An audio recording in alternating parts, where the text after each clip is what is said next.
소중한 나 무한행복.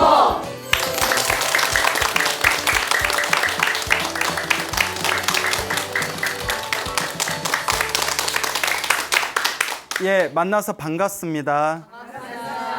예, 광우 스님이라고 합니다. 제가 항상 소나무를 통해서 말씀드렸죠. 우리 앞에 펼쳐진 행복과 불행은 다 누가 지은 업이라고요? 예, 다 자신이 지은 업입니다. 그래서 이번 생에 살아가면서 좋은 일이 많이 생기는 것은 그만큼 내가 과거에 복을 많이 지었기 때문이고, 이번 생에 살아가면서 힘들고 괴로운 일이 많다면 그만큼 전생에 박복하게 살았기 때문입니다. 그리고 또 반대로 이번 생에 내가 복을 많이 지으면서 살아간다면 분명히 미래 세상에서는 큰 복을 얻을 것이고, 또 이번 세상에서 우리가 박복하게 살아간다면 다음 세상에도 우리가 힘들고 괴롭게 살리라는 것은 눈에 불 보듯 뻔한 일이 될 것입니다. 그래서 항상 부처님께서 말씀하시기를 복을 많이 지어라. 이 세상에서 가장 강력한 힘이 있으니 그건 바로 복력이다라고 말씀하셨습니다. 세상에서 가장 강력한 힘이 무엇이라고요? 복력입니다. 이 복 있는 사람은 뭘 하든 성공하고요. 복 있는 사람은 어떤 위험이 닥쳐도 피해갈 수가 있습니다. 그래서 부처님께서 세상에서 가장 강력한 힘은 바로 복의 힘, 복력이 가장 힘이 세다라는 말씀을 경전에서 누누이 이 가르침을 설하셨습니다. 그래서 우리가 깨달음을 얻기 위해서, 수행을 잘하기 위해서라도 복이 있어야 됩니다. 복이 없으면 수행하고 싶어도 수행이 잘 안 돼요. 수행을 열심히 하고 싶어도 자꾸 마장이 생깁니다. 그래서 이 복이라는 것은 세상에서 잘 먹고 잘 살기 위해서도 복이 필요하고, 세상을 떠나서 돛닦고 깨달음을 얻기 위해서라도 밑바탕에 반드시 무엇이 있어야 된다? 복이 있어야 됩니다. 그래서 이 복이라는 것을 우리 불자들은 소중하게 가꿀 줄을 알아야 됩니다. 자, 그런데 이 복을 무너뜨리는 우리 번뇌의 성질들이 있습니다. 우리 마음속에는 수많은 번뇌와 망상이 있죠. 이 수많은 번뇌, 이 수많은 번뇌를 84,000번뇌라고도 하고, 줄여서 108번뇌라고도 하고, 줄이면 탐욕과 성냄과 어리석음이라는 탐진치 삼독이라는 세 가지 번뇌의 속성이 있습니다. 우리 마음에는 수많은 번뇌가 있는데 이 번뇌들이 우리 복을 무너뜨린답니다. 여러분들이 복을 많이 지어도 이 복을 무너뜨리는 번뇌가 여러 가지가 있어요. 그 중에 하나가 분노입니다. 화를 잘 내면 쌓아놨던 복이 자꾸 무너진답니다. 여러분 화 잘 내요, 안 내요? 아, 내요? 복 다 무너졌겠네. 예, 그래서 수행하거나 기도를 하거나 복을 짓는 사람은 항상 화를 내려놓을 줄 알아야 됩니다. 근데 우리가 미처 간과하고 있는 것이 있는데, 미처 우리가 눈치채지 못하고 있는 복을 무너뜨리는 속성 중에 하나가 질투심입니다. 질투와 시기심이 우리의 복을 또 크게 무너뜨린다고 합니다. 사실 우리가 오죽 질투심이 많으면 속담 중에 사촌이 땅을 사니 배가 아프다라는 속담이 있잖아요. 아니 내 가족이, 내 사촌이 땅을 사는데 왜 배가 아파요? 이게 질투심이거든요. 근데 이 질투심과 시기심이 우리의 복을 무너뜨린다고 합니다. 그래서 여러분들께서는 살아가면서 어떻게 질투심이 많아요? 적어요? 많아요. 자기 입으로 많다고 하는 거 보니까 엄청 솔직하신 분이네요. 예, 그렇게 나는 왜 이렇게 질투심이 많을까라고 스스로 인정하는 것 자체가 굉장히 좋은 마음의 성질입니다.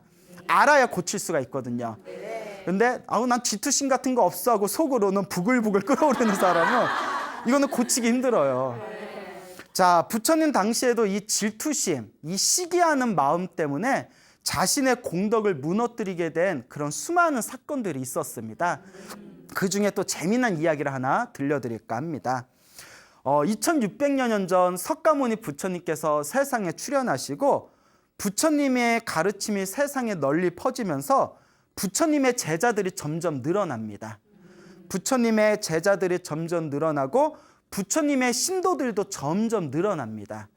부처님의 제자들과 신도들이 늘어나면서 부처님의 교단이 크게 꽃을 피우게 됩니다. 부처님의 가르침이 세상에 널리 꽃을 피우다 보니까 점점 부처님의 교단은 사람들이 몰리고 더욱더 크게 풍요로워지는데, 상대적으로 다른 종교, 즉 이교도라고 하죠. 다른 종교, 다를 이 종교교 해서 이 이교도들의 가르침은 점점 부처님의 가르침에 밀려나게 됩니다. 그러니까 나중에는 이 이교도들이, 신도들이 다 떨어져 나가고 자기네들의 살 자리가 점점 위태로워지다 보니까 마음에 엄청난 위험을 느끼게 됩니다. 그래서 그 다른 종교를 믿고 있는 이교도들끼리 서로 그 교파의 지도자들끼리 모여가지고 회의가 열립니다. 야, 어떻게 하면 좋냐? 저 곶다마 때문에 우리가 다 망하게 생겼다. 어떻게 하면 좋냐?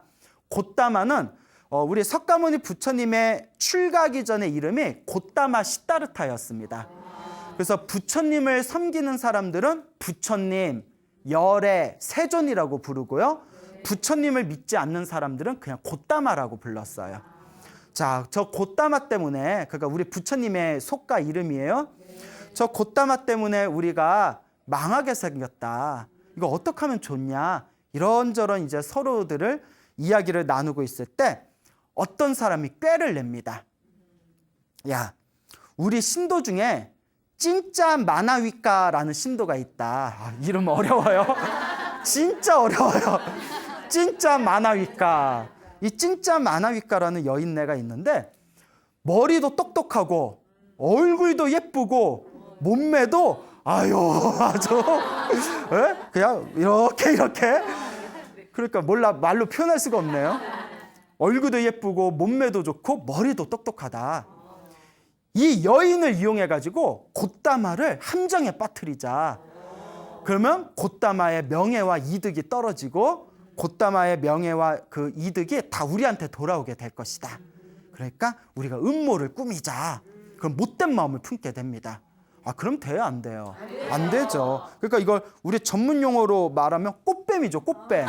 예, 그렇잖아요. 꽃뱀 사건 있잖아요. 꽃뱀 붙여가지고 아주 흉악한 짓입니다. 가만히 보면 우리 중생들이 착하게 살아야 된다, 올바르게 살아야 된다, 다 어렸을 때 다 배워놨지만 사실 우리 중생들 사는 거 보면 굉장히 지저분할 때가 많습니다. 그래서 이런 이야기가 있죠. 야, 세상에 종교가 무슨 필요가 있냐? 유치원 때 배운 것만 그대로 살아도 세상이 극락된다. 그런 얘기가 있어요. 그래서 우리가 항상 반성해 봐야 됩니다. 자, 그러니까 이 진짜 마나위까라는 여인네를 이용해 가지고 우리가 음모를 꾸미자라고 이제 이야기를 모은 뒤에 이제 진짜 마나위까를 부릅니다. 그래서 진짜 마나위까를 불러서 딱 보니까 소문대로 너무 예쁘게 생긴 거예요. 진짜 마나위까야, 진짜 우리하고 친하게 지내고 싶냐? 예, 진짜 친하게 지내고 싶습니다. 자, 그러면 자매요. 이제 자매요. 그대가 저 곶다마를 유혹해서 무너뜨린다면 그대와 우리는 아주 절친하게 친한 친구가 돼서 지낼 수 있을 것이다.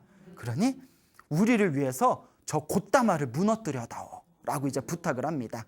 그러니까 진짜 마나위까가 예, 저에게 맡겨주십시오. 제가 한번 최선을 다해보겠습니다. 또 그 부탁을 또 받아요. 예. 그러니까 이 진짜 마나위까가 이제 꾀를 냅니다. 어떤 꾀를 내냐면 이제 그 큰 도시의 신도들이 부처님이 계신 사원에 아침이나 낮에 가서 부처님께 법문을 듣고 해가 져서 어둑어둑할 때 이제 신도들이 사원을 나와서 각자 집으로 돌아갑니다. 이제 사원에서 도시로 들어가는 그 길목이 있지 않습니까?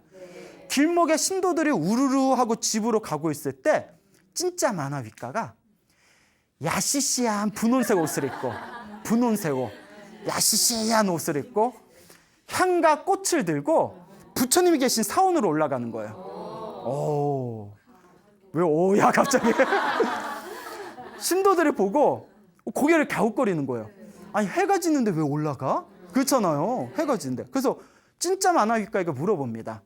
야, 진짜야? 예?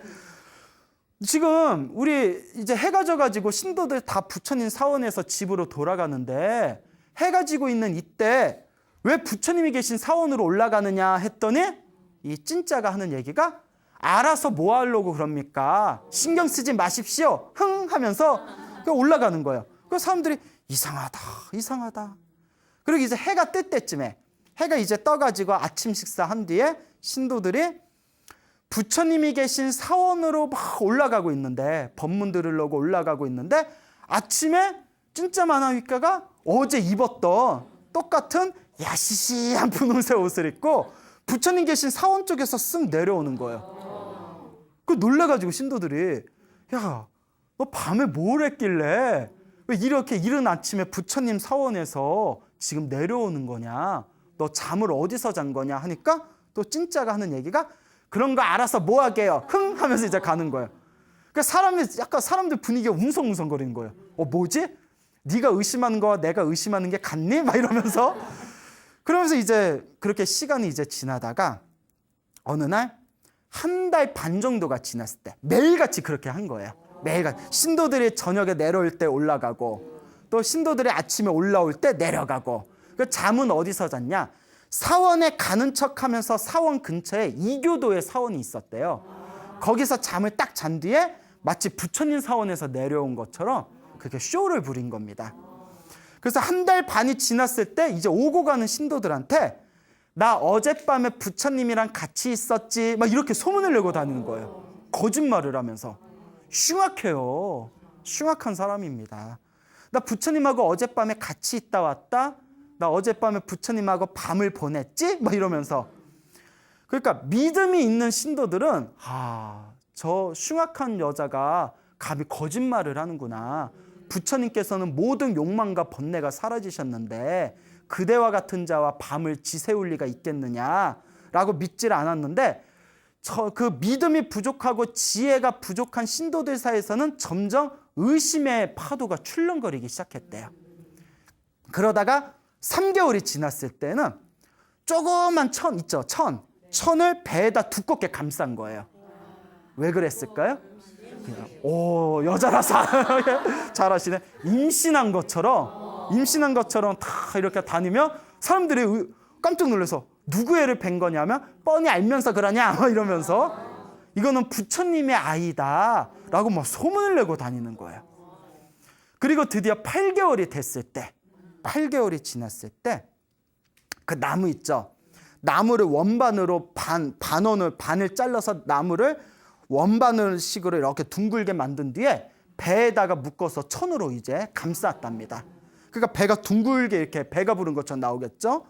8개월이 지났을 때 그리고 손으로 그 나무 원반을 배를 감싼 것처럼 붙들고서 피곤한 척 끙끙거리면서 부처님이 설법하고 있는 법당에 딱 들어갑니다. 부처님이 설법하고 있는 법당에 딱 들어가니까 부처님이 가운데 앉아서 설법하시고 수많은 신도들의 법당에서 법문을 듣고 있었을 거 아니에요. 그때 진짜 만화위가가 생떼를 부립니다. 부처님, 이게 누구 애인지 알면서 이럴 수가 있습니까? 어떻게 나 몰라라 하십니까? 어서 책임져요 하고 막 생떼를 부리는 거예요. 야, 우리 같으면 유전자 검사하자. 야, 유전자 검사하자. 이거 침 한번 드셔 보고 딱 그 발견이 되잖아요. 근데 이제 부처님은 모든 걸 다 꿰뚫어 보고 계시잖아요. 진짜 만화위가가 막 생떼를 부리니까 책임져 이거 네 애잖아 하고 생떼를 부르니까 신도들도 막 술렁술렁거리고 막 모두가 어쩔 줄 몰라하고 있을 때 부처님이 이제 모든 걸 다 꿰뚫어 보시잖아요. 점잖게 이렇게 이야기하십니다.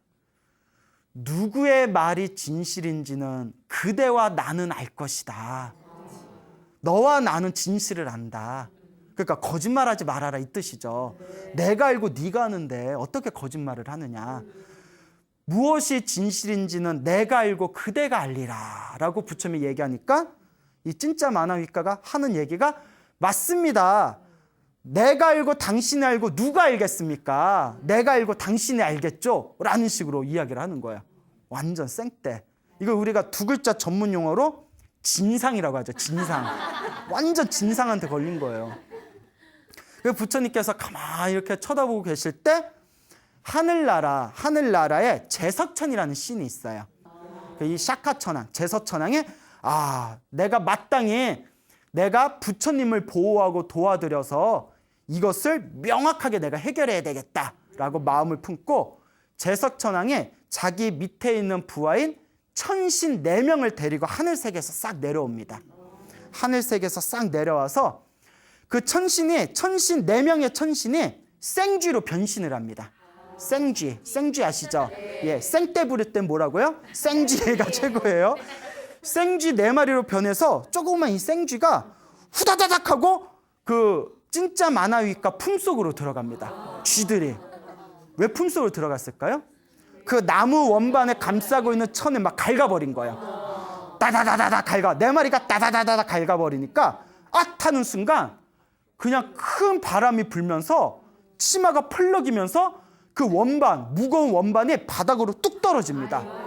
그리고 엄지발가락에 잘렸대요. 예, 그 큰 덩어리가 그 가나픈 여자 발가락에 꽝 찧어버리니까 그러니까 여자가 진짜 만화기가 꽥 하고 비명을 지른 거예요. 그때 수많은 신도들이 뱃속에서 나무 원판이 뚝 떨어진 걸 봤잖아요. 부처님과 부처님의 거룩한 스님들은 그런 일을 겪어서도 흔들림이 없고 그런 일을 보고서도 분노가 일어나질 않습니다. 근데 신도들은 아직 철이 없잖아요. 아직 번뇌와 욕망이 남아있잖아요. 신도들이 갑자기 네 이년 저년 뭐 S년 하면서 네가 감히 우리 부처님을 모함해? 해가지고 침 뱉고 흙 뿌리고 몽둥이로 두들겨 팼대요. 그러니까 이 진짜 만화위과가 아이고 이러다 나 맞아 죽겠다 싶어가지고 도망가는 사이에 갑자기 땅바닥이 쭉 갈라지면서 시뻘건 불길이 솟아올라서 이 진짜 만화위과가 살아있는 몸으로 지옥에 떨어졌다고 합니다. 그 부처님 일대기를 보면 부처님 당시에 살아있는 몸으로 지옥에 빠진 사람이 몇 사람 돼요. 예, 뭐 대바다따라든가 뭐 그런 몇 사람, 살아있는 몸으로 지옥에 떨어진 사람 몇 사람이 있는데 그 중에 하나가 바로 이 진짜 만화위과였다고 합니다.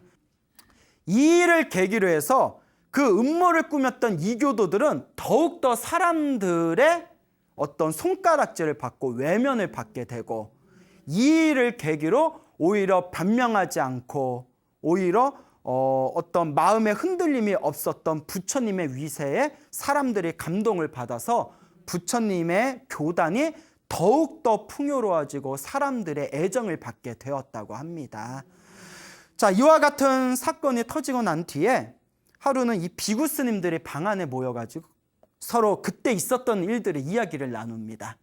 그때 부처님께서 지나가시다가 스님들이 옹기종기 모여서 대화하는 걸 들으시고는 부처님께서 제자들에게 다가갑니다. 제자들이여, 무슨 대화를 그렇게 하고 있느냐? 예, 부처님, 저희들이 그 진짜 만화위과 사건에 대해서 이야기하고 있었습니다. 라고 했더니 부처님께서 다음과 같이 말씀하십니다. 제자들이여, 진짜 만화위과는 이번 생에만 나를 함정에 빠뜨리려고 했던 게 아니다. 수많은 과거 전생에도 나를 함정에 빠뜨리려고 했었다. 그러니까 이 부처님의 제자인 스님들이 거룩하신 부처님이시여, 그 오래전 과거 전생의 이야기를 저희들이 듣고 싶습니다. 저희들에게 법을 설해 주십시오라고 부처님께 청을 올립니다. 그래서 부처님께서 과거 전생의 진짜 만화위과와 있었던 과거 전생의 이야기를 들려주십니다. 머나먼 과거 전생, 아주 오랜 과거 전생에 어느 큰 나라가 있었고 그 나라의 왕이 있었습니다. 그 왕에게는 사랑하는 첫째 왕비가 있었는데 이 왕비 사이에서 왕자를 낳게 됩니다. 그 왕자의 이름이 마하빠드마입니다. 마하빠드마, 큰 연꽃이란 뜻인데 아주 큰 위대한 아주 훌륭한 연꽃이란 뜻이에요. 이 마하빠드마라는 왕자를 낳게 되고 얼마 되지 않아서 첫째 왕비가 세상을 떠나게 됩니다. 그리고 이 왕이 둘째 왕비를 받아들이게 돼요. 근데 이 둘째 왕비를 왕이 외모만 보고 뽑았나 봐요. 남자들은 똑같아. 외모만 보고 뽑았는지 예쁘기는 엄청 예쁜데 되게 음란했대요. 아주 음탕한 여자였다고 합니다. 근데 이 왕자가 무럭무럭 자라면서 너무나 왕자가 잘생긴 거예요. 아주 그냥 동화 속의 왕자처럼 잘생긴 이제 남자로 이 왕자가 한 해 한 해 무럭무럭 이제 자라서 청년이 되었는데, 어느 날 왕이 저 변방에 반란이 일어나 가지고 그 반란을 이제 소탕하기 위해서 군사를 이끌고 먼 길을 떠나게 됩니다. 그리고 왕이 오랫동안 이 궁전의 자리를 비운 사이에 이 음탕한 둘째 왕비가 침대에서 옷을 야시시하게 입고 왕자를 부릅니다. 그 이제 유혹을 하는 거예요. 놀자, 젊어서 놀자. 지금 안 놀면 언제 놀겠냐. 그 왕자가 딱 거절을 합니다. 둘째 왕비 씨, 어떻게 이런 짓을 할 수가 있습니까? 이건 옳지 못합니다. 정신 차리십시오 하고 딱 잘라버려요.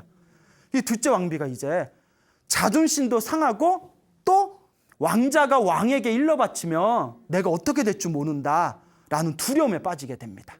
그 이제 음모를 꾸미게 돼요. 왕이 돌아올 때쯤에 스스로 자기 몸을 막 때려가지고 상처를 낸 뒤에 침대에 이렇게 누워서 끙끙 앓고 있는 거예요. 자기 몸을 막 때려가지고. 자해공갈단, 진짜 자해공갈단. 그래서 왕이 왔는데 사랑하는 둘째 왕비가 마중도 안 나왔잖아요. 이거 왜 이러지? 이 여편네가 방에 딱 갔더니 둘째 왕비가 온몸에 막 상처투성이가 돼서 침대에 누워서 막 하고 울고 있는 거예요. 사랑하는 왕비여, 왜 그러냐 했더니 둘째 왕비가 하는 얘기가, 당신은 없는 사이에 왕자가 나를 겁탈하려고 했는데 내가 목숨을 걸고 지켰더니 말을 듣지 않는다고 저를 마구 구타했습니다. 왕이시여, 저는 어떻게 하면 좋단 말입니까? 하니까 왕이 노발대발해가지고 왕자를 부릅니다. 이게 어떻게 된 거냐? 그리고 이제 왕자는 너무 착하잖아요. 내가 진실을 말한다면 둘째 왕비가 죽을지도 모르는데 나 때문에 또 사람 하나가 죽을 수가 있고, 또 진실을 말하지 않으면 아버지에게 상처가 되고 나에게도 큰 피해가 올 텐데 어떻게 하면 좋단 말인가 하고 우물쭈물하고 있을 때 왕이 노해가지고 왕자를 병사들을 시켜서 절벽에다 던져버리게 합니다. 너무 화가 나니까. 그러니까 아까 말씀드렸죠. 공덕을 무너뜨리는 강력한 힘 중에 하나가 분노고, 분노에 휩싸이면 순간적인 화를 이기지 못하는 거예요. 왕자를 큰 강도들을 던져버리는, 강도들이 붙잡히면 사형할 때 쓰는 절벽에다가 왕자를 던져버리게 합니다. 왕자가 절벽에서 뚝 떨어졌어요. 죽었을까요? 살았을까요? 여기서 죽으면 이야기가 끊기잖아요. 왠지 살아야 될 것 같죠? 절벽에서 떨어진 왕자를 그 산에서, 절벽에서 수행하고 있는 신선이 있었는데 신선이 그 왕자를 받아줬답니다. 그 신선이 왕자를 싹 받아줘가지고 왕자가 신선에게 감사를 표하고 난 뒤에, 세상의 모든 일이 허망하구나. 내가 이왕 죽은 목숨이니 나는 세상의 모든 욕망을 내려놓고 오로지 도를 닦으리라, 깨달음을 구하리라 해가지고는 머리를 깎고 출가 수행자가 돼서 산속에서, 깊은 산속에 들어가서 수행을 열심히 했다고 합니다. 수행을 해서 깊은 깨달음의 경지를 얻게 됩니다. 오랜 시간이 지난 뒤에 왕이 하루하루 왕자에 대한 미안함과 죄책감과 왕자에 대한 그리움 때문에 하루하루 힘든 삶을 보냅니다. 내가 그때 왜 그랬을까? 내가 그때 한 번 더 참았어야 되는데, 그때 자초지종도 잘 모르고서 내가 왜 그랬을까? 그렇게 후회하는 삶을 살고 있을 때 아버지 마음에 아들 죽였는데 마음이 편하겠어요? 그때 산속에 어떤 사람이 그 깊은 산속에서 수행하고 있는 왕자를 발견하게 됩니다. 머리를 깎고 수행자의 모습이지만 옛날에 내가 궁전에서 봤던 왕자의 모습과 똑같다. 죽은 줄 알았는데 살아있었네? 그 궁전에 가서 왕에게 저 깊은 산속에 왕자로 보이는 사람이 살고 있습니다 라고 이야기를 하니까 왕이 깜짝 놀라서 한번 확인해보자 하고 신하들을 데리고 이제 산속에 들어갑니다. 드디어 왕자를 만나요. 그 왕이, 아버지가 아들을 만나니까 얼마나 가슴이 벅차오르겠어요. 아들아 하면서 이제 서로 대화를 나누면서 아들을 통해서 그때 자기가 모든 걸 오해하고 있었다는 것을 깨닫게 됩니다. 왕이 눈물을 펑펑 흘리면서, 아들아 미안하다, 너무나 미안하다. 나와 함께 다시 궁전으로 돌아가자. 너에게 왕위를 내리겠다. 너에게 이 나라를 다 맡기겠으니 나랑 함께 궁전으로 돌아가자 라고 했을 때 왕자가 이렇게 얘기합니다. 간다 안 간다? 간다. 아싸 대박 막 이러면서 와 로또다 막 이러면서 갔을까요? 아버님, 저는 세상의 모든 욕락을 버리고 이제 출가 수행하면서 깨달음의 길을 추구하고 있습니다. 저는 더 이상 어떤 미련도 없습니다. 다만 아버지께 바라는 것이 있다면 부디 착한 계율을 잘 지키시고 악행을 저지르지 마시고 올바른 법으로서 정법으로서 이 나라와 백성을 잘 다스려 주십시오. 제가 바라는 건 그거밖에 없습니다. 더 이상 아들의 마음을 돌릴 수 없다는 걸 안 이 왕, 아버지인 왕은 신하들과 함께 이제 집으로 돌아갑니다. 집으로 돌아가요. 왕이 탁 가면서 눈물을 흘리면서 신하들에게 묻습니다. 저렇게 착하고 정직한 아들, 저 왕자와 나의 사이를 갈라놓은 원인이 어디에 있는 거냐. 그때 지혜로운 신하가 옆에서 다음과 같이 이야기합니다. 이 모든 책임은 왕비에게 물으셔야 될 겁니다.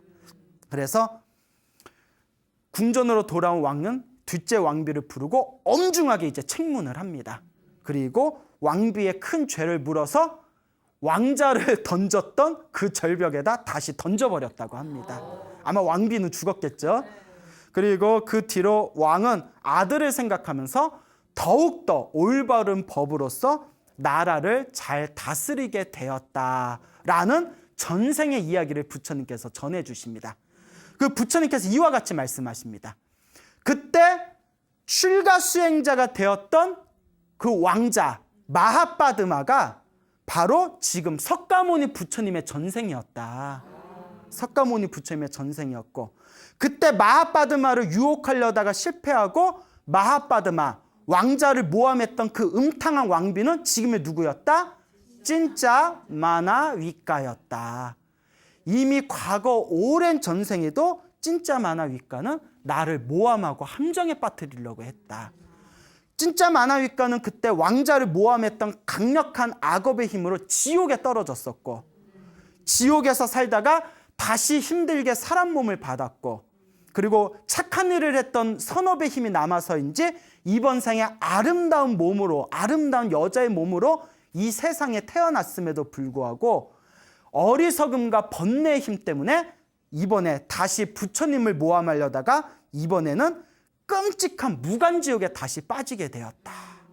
그래서 어리석은 자는 똑같은 실수를 다시 반복한다는 거예요. 이건 남 얘기가 아니에요. 누구의 얘기다? 우리의 얘기예요. 우리 중생은 똑같은 실수와 똑같은 잘못을 자꾸 반복하는 경향이 있어요.